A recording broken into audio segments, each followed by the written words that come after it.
Welcome to the Akashic Reading Podcast, presented by AkashicReading.com, the place where you can learn to access your soul's wisdom, or at least stop digging the hole any deeper. I'm your host, Terry Uktana, and today we'll be looking at active ways to stay healthy, connected, and sane in chaotic and even traumatic times.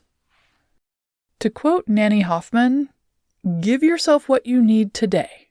Coffee, patience, kindness, a timeout so you don't bust a vein in your forehead. It's called self-love. So, we're living in times of tumultuous, difficult, destructive, and disheartening change on a multitude of levels. While spiritual community has worked and continues to work to embody a world full of the energy of empire building and setting new systems in motion, which will be healthy and a supportive place for everyone, the way in which this gets implemented can be traumatic. And as much as we humans like to focus on the positive, seeing the building, creating, healing, and mending aspects of energies, what ends up happening is the powerful burn out everything which no longer served their purpose, clean systems, communities, and individuals of their masks, disguises, deflections, and glamours, raise old habits and leftover supports to the ground, as well as forcing people to move beyond "I'll deal with it someday" into dealing with it right now by setting everything ablaze. This is an aspect of empire building understood and appreciated by historians, power brokers, and politicians, but dramatic and often traumatic for those who are involved, no matter the intention or goal. If this is all hitting you or someone or someones you love hard, remember first that you are required to be a good steward of your own divinity. This means, as the airlines all tell us, in case of sudden cabin depressurization, the mask will drop down in front of you and you need to put your own mask on first before helping others. We aren't any good to anyone if we harm ourselves. This just adds to the problem. We need to be strong for ourselves and those we love in order to be strong for and helpful to those who need. Also, as Mickey Atkins says often, reach out to your safe people. Check in with those you love and your community more broadly. Ask for what you need, and let them supply it as best they can because you're as precious to them as they are to you. Often people want to help but just don't know how or what you need. There is love and healing in knowing we're in this together and here for each other. During this time and the road going forward, there are things we can do to support, heal, and restore ourselves. There's chocolate, binge-watching everything, hanging out, sitting still, and snuggling, so much snuggling. But beyond these, there are spiritual, emotional, and energy practices which can help as well. One of them is connecting with the earth. During chaotic times, it can help to do this simply by focusing your attention on your physical senses. This is a type of mindfulness practice which calms the body by identifying something physically in the room with you. Look around and really see things, not as needing to be cleaned, moved, or dealt with, but as part of your life in this now. Let yourself feel soft things with your hands. Surround yourself with comforting clothing, pillows, and blankets.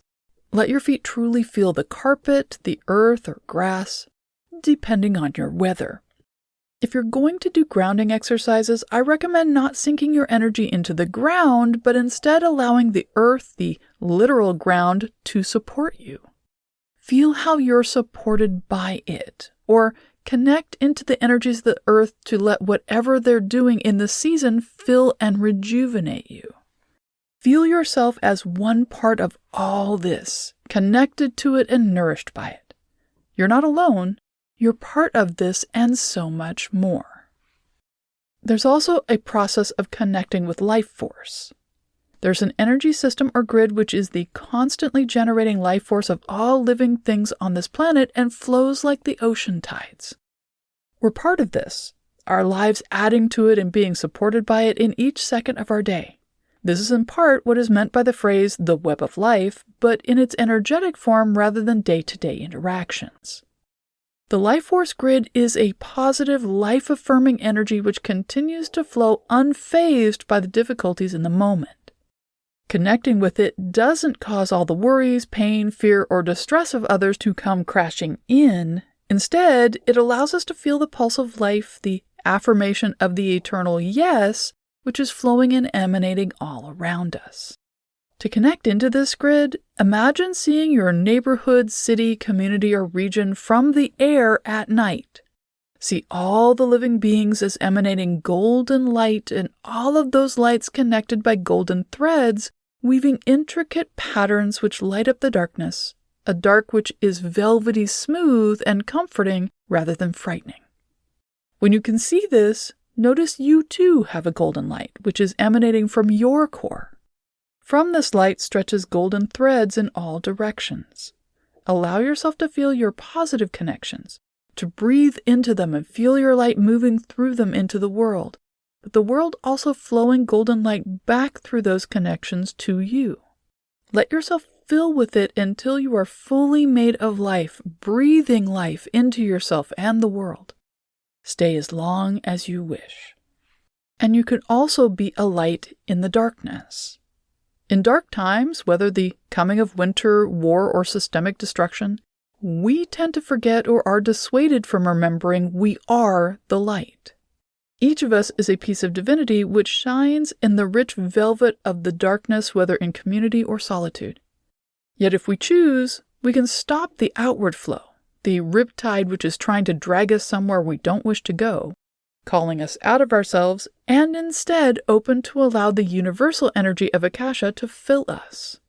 We can draw down the pure prana of the Akashics and let it radiate through us, filling us like a sacred well until we overflow to all living beings.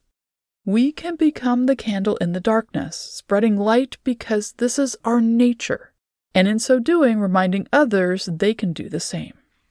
Akashic spiritual practices give us the ability to tap into liminal time, to be completely centered both here and there, accessing the universe inside us, which is the universe all around us, both and all at once.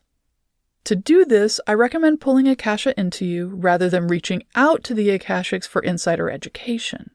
Connect with your own inner divinity, your own light, and bring the Akashic flow into you, supporting, nourishing, and expanding who you are and all you can be, a light in the darkness of an ever-manifesting world. As this is something I do for myself and share with my community at each winter solstice, I have a guided meditation version of this practice on my YouTube channel, which you can find at the link that I'll have in the podcast description. While our souls know there's no true darkness and all is love and light, we've chosen to be here in this embodied life where darkness does exist, evil occurs, and a lack of light or heat can kill. This is why it's important for each of us to shine for each other. I'm always struck by how well this is expressed in the first season of True Detective. To quote, Rust says, "I tell you, Marty, I've been up in that room looking out those windows every night here just thinking it's just one story. The oldest." And Marty says, "What's that?" Rust replies, "Light versus dark." And Marty says, "Well, I know we ain't in Alaska, but it appears to me that the dark has a lot more territory." And Rust says, "Yeah, you're right about that." As they're leaving the hospital, Rust says, "You're looking at it wrong, that sky thing." Marty's like, "How's that?" And Rust replies, "Well, once there was only dark. You ask me, the light's winning." So for now, remember these three things. 1, focus on the love. It's still there and still has power. 2, you're not alone.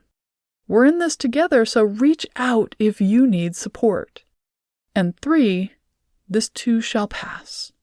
The light will be back. And that's all the time we have this week. If you're interested in knowing more, check out my website, akashicreading.com. Thank you to my patron of honor this week, Laura Rowland. If you're enjoying this podcast, please consider supporting it by subscribing on Patreon. For just $5 a month, you can join in weekly patron-only classes, see all my other offerings, and get regular updates about what I'm working on at patreon.com/TerryUktana. Thanks. Bye.